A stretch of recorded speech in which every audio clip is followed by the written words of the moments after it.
Hello again guys, it's Carly from the Poetry of Nice and I have a rummage sale haul for you today. So this is going to be part one of this particular rummage sale haul. It was a church rummage sale, which is something that I absolutely love to go to source for selling on Poshmark, eBay and Etsy.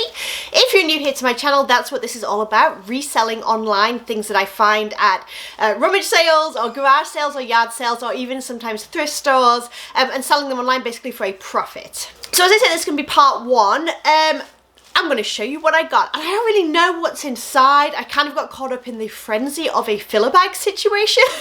If you've ever been to a filler bag, you may know what I'm talking about. It's sort of a little bit of a free-for-all, and when the cost of goods gets down to being so cheap, i.e. like 50 to 60 cents or so per item, which is around what these items are here, you kind of just stuff it in and you're like, I'll deal with it later. At the end of the day, if it has flaws or if it's a flop and it's not worth my time listing, I'll just donate it, or at least that's how I dealt with it today. I will also preface this and say that I usually try to only pick things up that, you know, I know will sell, and that's pretty much what I have here. However, I am on like a desperate hunt right now to get inventory to list online. My number one rule for sort of making daily sales that I swear by is consistency. So for me, that means listing at least 5 items, if not more, every single day. My inventory at the moment in terms of like my death pile or the amount of things that I have waiting to be listed is really dwindling down.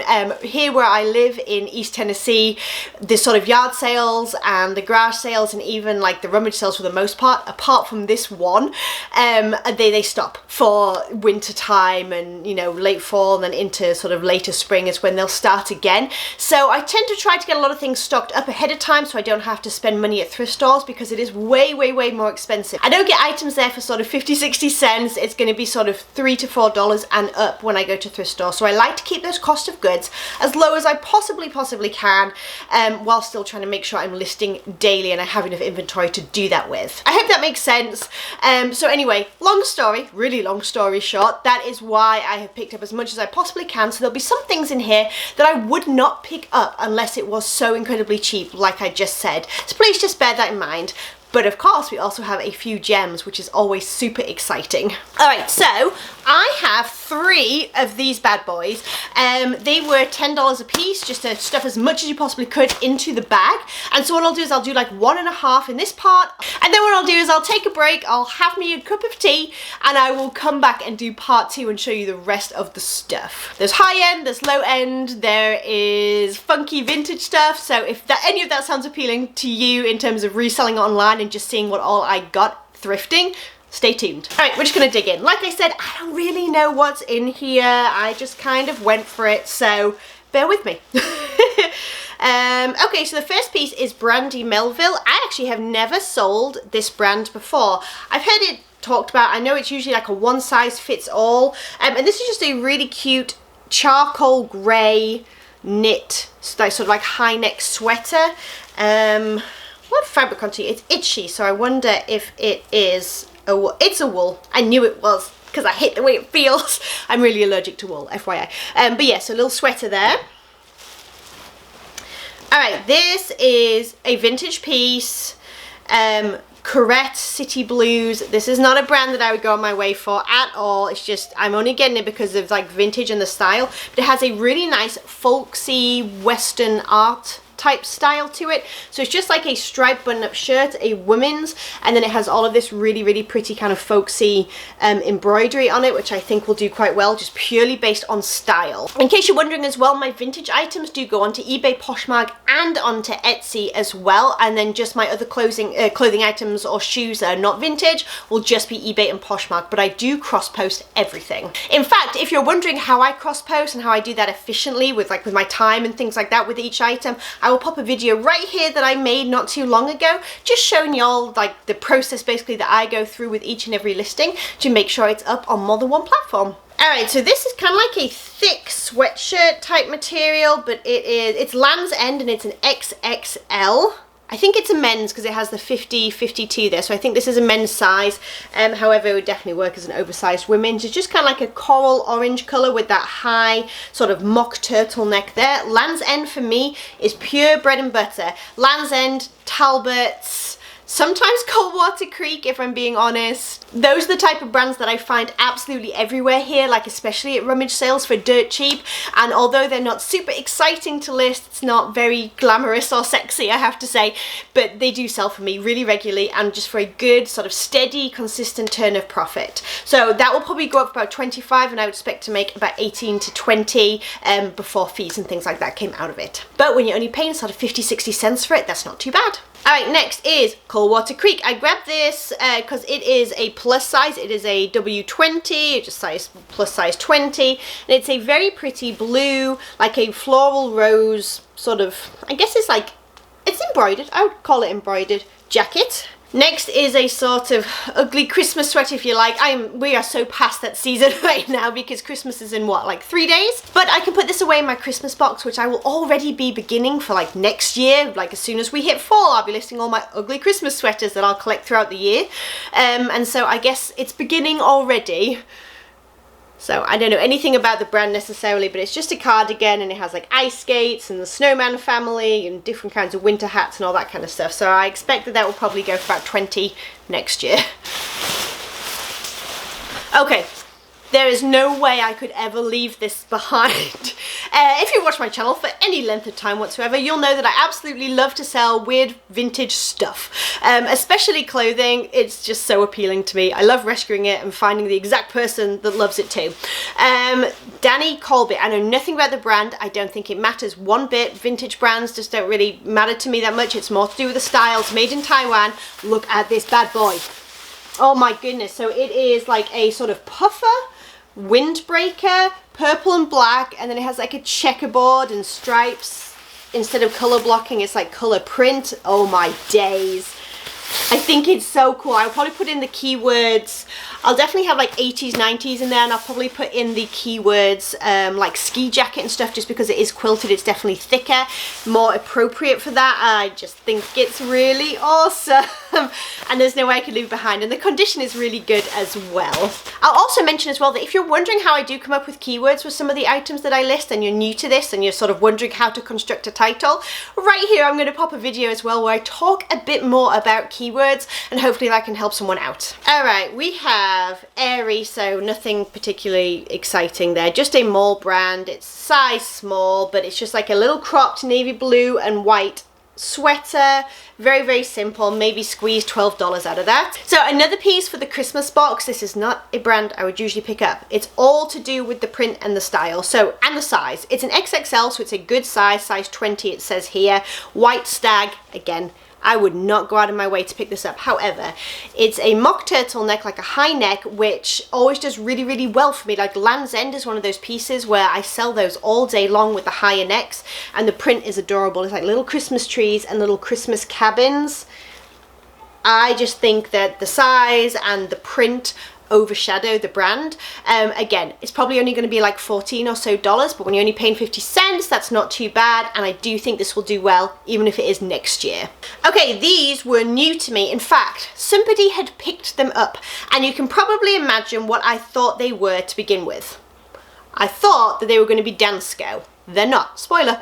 But someone had picked them up and was walking around with them and stuff, and I could hear them audibly deciding whether or not to get them. And anyway, in the end, I did what any reseller would do. I loitered in the background looking at stuff close by, just in case they decided not to. I could hear them deciding, and they put them down, and they did. So I shuffled in after she'd left. I didn't make anybody uncomfortable, I swear, probably only myself feeling really uncomfortable at this point. But I went and grabbed them, and I was surprised they weren't Danskos, but I did take the time to look them up. So they are, let me read the name, Sanita, Sanita, and it does say the original Danish clog, and it's a size 39. So the fact that they're quoted as being a Danish clog and the fact that they have a European size on them gave me pause for thought to go ahead and look them up. They look like they do really well, possibly even a little bit better than Danskos, I'm not sure. Either way, they need a little bit of a clean up. I'm not too worried about them having scuffs and marks and stuff. That has never stopped me in the past selling these. Sometimes you have to wait just a little bit longer for the right buyer to come, but I still think maybe sort of 35 or so out of these once they've been cleaned up, and I'm really interested to see how another brand like doing the clogs and the comfort shoes sells. All right, these, oh, you know what? what a beginner rookie mistake. So I grabbed these. They're Sam and Libby, which is nothing particularly exciting. It's like the lower end of Sam Edelman, and they're just a cute little pair of leopard print flats with the bows. But now I look at them, they are safety pinned together, so I guess we're going to be looking at some damage there. I'm going to have to take that apart and see what all they look like, and if it's too noticeable, I guess I'll either disclose, obviously, or I'll just not list them, but I overlooked that. Oh well, potentially a little pair of leopard flats. Alright, these are a complete wild card. I know absolutely nothing about them, but I was just really intrigued by their style. And they had the European size again, the 38 on the bottom. They are leather, and I cannot make out the brand, which is super exciting. Not. Okay, it's inside. I don't think anyone's necessarily going to be able to help me. They are quite, there we go. They are quite distinct though. They have this curved block heel, and then all over it's kind of like, what do you call it? Is it embossed, or like, it's like a printed on leather, like with all this kind of floral detail. They were really interesting to me, and they do feel like good quality. I have no idea what that says. I'm just going to have to look it up. I do see like the sizing and stuff there. I don't know. We'll see if we can like make out exactly what they are, and if not, I guess that's just life and they'll go in the donate pile, but I figured it might be worth a Google and just trying to figure it out. Alright, next, these definitely need a bunch of cleaning up. They need some wiping down, and I think they do have a little bit of pen mark that may never come away, but anyway, they were so cheap I grabbed them anyway. They're just a little pair of Coach flats. Obviously the insoles need scrubbing to death, but overall the patent leather, there's some scuffing around the front, but it's in pretty good shape. Leather soles, all the good stuff. We will see how they do. I am not sure if these were worth me grabbing or not, but they are a pair of ladies tap shoes. As you do, but I grabbed them because there's a little bit of wear on the bottoms, but overall, like, there's no scuffing or anything. They look in really, really good shape overall. So what are they? Capezio, the dance maker. I don't know if the brand means anything, but I figured I might even be able to sell them locally. I don't know, we'll find out. Alright, next is just Tahari. This isn't a particularly high-end brand by any means, but they are a black patent leather, Mary Jane strap, stiletto, peep toe, all kinds of keywords going on. Basically just a very nice classic shoe, whether it's career or evening wear. I think that it can kind of morph into both, and they're in good shape. So I'm going to head and grab them. Just a little pair of Old Navy gold ballet flats. Again, like maybe $12, $14. I grabbed them because they have just barely any wear to them. We'll see. Alright, next is Clarks Everyday. I do like a good pair of Clarks. I find that they sell pretty well for me. And these are just like a brown leather, kind of like a sneaker, like a lace-up shoe. It's like it wants to be a sneaker and a dress shoe. I don't know, it needs to decide. But yeah, so they'll probably do around 25 or so. So next are two of my favorite finds for the whole haul. This is the first time I have ever found this brand at this particular rummage sale, though I have found some really good brands there, just on and off. And I knew what it was because I have learnt my little logo. So they are a pair of just black leather flats, just like little, again, ballet pumps or whatever. But I saw this little logo, if you can kind of hone in and see it. Oh, there you go. And I knew right away it was Frye. Frye is a fantastic sort of leather brand. They do bags and shoes and boots. The boots do best. I just sold a pair of boots for like $115, I think it was. And I have another pair listed right now that are doing quite well in terms of likes and watches. They're such a good brand to bring people into your closet. Like, it's a frequently searched brand, if you like.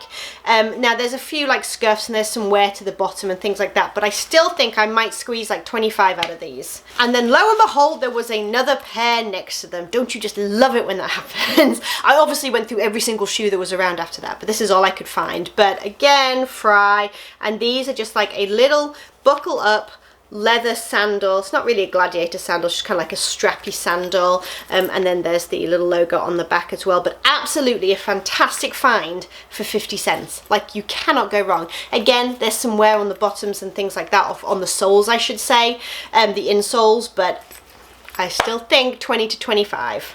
Oh, so Brand, not particularly important. It's Merona, which is a Target brand.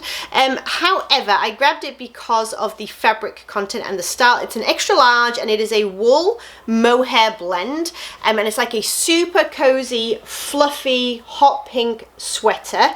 You can kind of see the knit there. It's like a really chunky, fluffy knit. I think $12 maybe.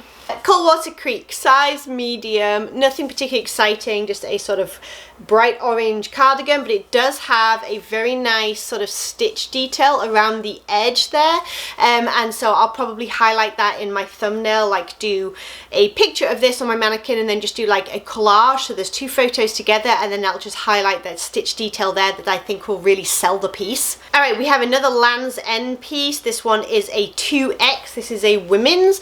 These like plus size polo neck sort of long sleeve tops for me are almost a definite sort of $18 to $25. All right, we have another windbreaker, not quite as exciting as my purple and black bad boy down there, but it's still kind of cool. It's size extra large. And it's almost like a rainbow kind of effect, like in person. You know when oil or gas spills on the ground and it has that rainbow effect? That's what this windbreaker reminds me of. I won't be putting that in my description because I don't think it's selling the piece, but that's what it looks like to me, is it kind of like shimmers in the light. But it is like a sort of floral print all over in kind of like a colour block style design, just windbreaker jacket. So probably put that for like $35-40. This is a formal dress, so it's going to be horrendous to take a picture of. I already know, I don't know why I do it to myself, but anyway. I'll use my collage trick again where I do one picture and kind of like slim that out and then do some detail on the other side, just so I'm not getting a bunch of negative space around this. But it's All That Jazz, which is a sort of fairly well-known 90s brand that does a lot of like, I guess kind of like formal wear or evening wear, just kind of like really cool, very 90s stuff. And it is a very dark blue satin, I guess like an empire waist floor length gown. So definitely for like the vintage prom dress market, that will do hopefully quite well. It's very simple. Usually with the vintage prom dresses, I find that the louder the better. However, I still think that that will do okay. Another Coldwater Creek piece. This one is just a small, it's just a red blazer jacket with like a paisley embroidered design all over, kind of like textured. CJ Banks, this is not a brand I usually pick up. However, I was at the stage with my filler bag where I picked everything I wanted and there was still a little bit of space around the edges. And so rather than just like walk away, I decided to just kind of take some of the lighter weight tanks and stuff and kind of fill it out. Anyway, it's a 1X and it has all these different animal prints, and I do find that animal prints are doing quite well right now. They are on trend somewhat, and it has the ruffle detail on the front, so plus size, plus print. Decided to grab it and just kind of stuff it in. Chico's non-iron button-up shirt, size 0. That is vanity sizing. I think that's about a medium, but you can check on their website, on their size chart to verify. Just like a chartreuse green yellow career top. Pure Jill. Now I'm wondering if this is the newer tag, she says. Can anyone even see it? My light's too bright. Anyway, it's like a long tag, Pure Jill by J. Jill. Size extra large. I think that might be the newer tag. Either that or it's an older tag. We'll see. But it is a, I'm going to call it more like a, is it turtleneck or cowl neck? It's living somewhere in between, but it's almost like kind of a crushed velvety, like a velour. That's what the word I'm looking for, a velour feel sweater. And I think, if I'm not wrong, I think it has big pockets. I could be telling a lie. Yep, no pockets. Never mind. Not a selling point, but still fairly nice and a decent brand. Plain old Maurice's, not to cause any offense to Maurice's, but it's just, you know, a staple as it were. Just a black and grey like space dye style t-shirt, but it's got this kind of like little bit of a dip and sort of a bit of definition at the waist and stuff. Unfortunately, the size has been cut out, which is typical, so I'll just have to measure and estimate and put those measurements in my listing. I also will make sure that my buyer knows that the size tag is gone and that that size is really just an estimate. Grab this purely on its little vintage style. So it's a button-up denim shirt, obviously, and then it has an embroidered detail at the chest of 2 kitty cats playing with leaves. So, you know, there's someone out there that will love this. I may style it with rolled sleeves and like a knotted front, and obviously I'll do my picture, and then I will again do the collage trick where this is sort of in a close-up next to the picture of the shirt so that my buyer can see the detail from the thumbnail, they don't have to go all the way through my listing to see what I'm talking about in terms of the cat design. Another piece from my Christmas box, all ready for 2020. Can you believe it? Just Liz Claiborne. Again, it's not about the brand, it's about the style. I actually sold something that was just like this, a similar design by them, just not this exact illustration, and it's all for I think 12 or 14. So, all right, last one for this video. J. Crew, size medium, is J. Crew Factory, as you can see with the two little like diamonds right here. It's just a very, very pretty sweater. It has like a button detail on the collar, and it's a color block, so it has this sort of mint green color on the back. It's like mint green, and it's just on the back, mint green on the back, and then it has elbow patches, which you can never go wrong with a good elbow patch. It's also a merino wool blend, so it has a lot of things going for it, and I will look at the style number inside on this little interior tag here and see if I can find the exact name for it. Alright you guys, I'm taking a break, I'm making a cuppa. I will be back with part 2 of this haul, so if you're interested, think about hitting that subscribe button down below and hit the bell so that YouTube will tell you when the second half of this haul goes up. And I hope that you have the most amazing Christmas week, and I will catch you in the next one very soon. Bye you guys.